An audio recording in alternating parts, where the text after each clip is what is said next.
The name of the chapter is Our Country, India. So, do we know about the number of states and union territories? Well, India has 28 states and 8 union territories.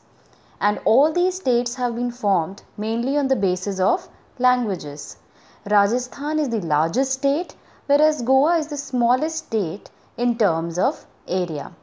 And the national capital of our country, India, is Delhi.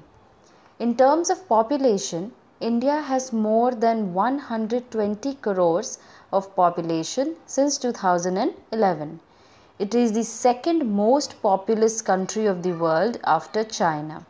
So China is the first, and it is followed by India in terms of the population density.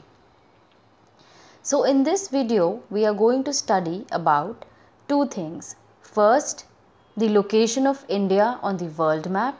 Second, we are going to talk about the physiography of India. Now, by physiography of India, we mean the diversity of the landforms in our country. Now, these landforms are further divided into 5. First, the mountains. Second, the northern plains. Third, the Great Indian Desert. Fourth, the plateau. And lastly, the coasts and the islands. So, we are going to talk about all of this in this particular video. Location of India on the world map. First, India is located in the northern hemisphere, and the Tropic of Cancer, which is 23 degree 30 minutes north, passes almost halfway through the country. From south to north, the mainland of India extends between 8 degree 4 minutes north and 37 degree 6 minutes north latitudes. However, from west to east, India extends between 68 degrees 7 minutes east and 97 degrees 25 minutes east longitudes. The local time of longitude of 82 degree 30 minutes east has been taken as the Indian Standard Time. Now, this meridian or longitude is also termed as the Standard Meridian of India.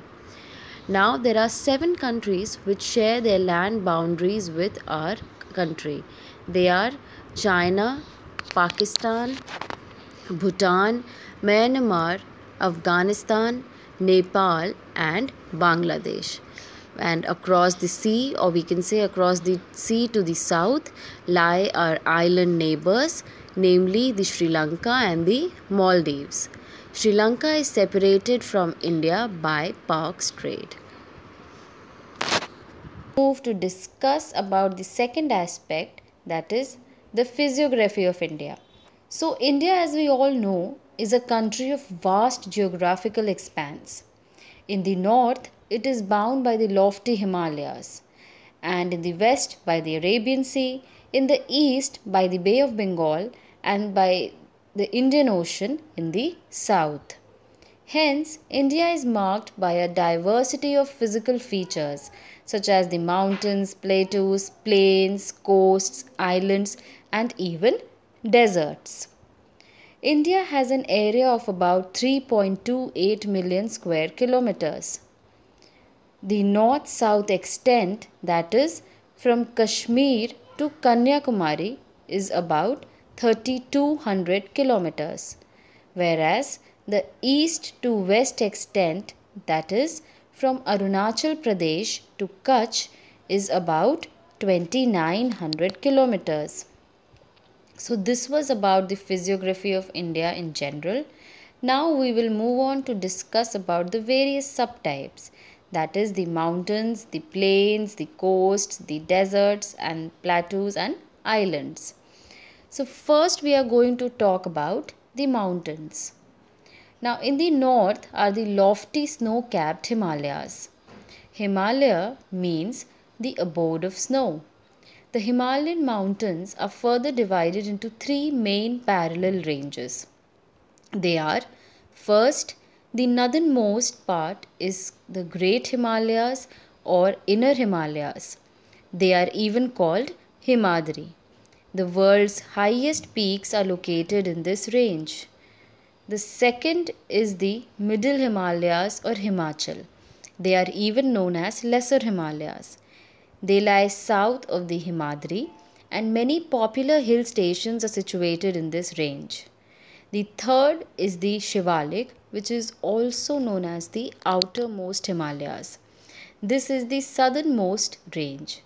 So this was about the mountains. Now after discussing about the mountains, let us move on to talk about the northern plains. So the northern plains lies to the south of the Himalayas. They are generally leveled and flat. They are mainly formed by the alluvial deposits that are brought down by the rivers and their systems. These rivers are the Indus, the Ganga, the Brahmaputra, along with their tributaries. So these river plains provide a very fertile land for cultivation, due to which there is a great or high concentration of population in these plains. Hence, the northern plains are densely populated because of the fertility that is there, and also because of the favorable climate that it gets. Now, after talking about northern plains, we shall move on to talk about the Great Indian Desert. The Great Indian Desert is in the western part of India. It is a dry, hot and sandy stretch of land. It has very little vegetation. So these were a few points about the Great Indian Desert.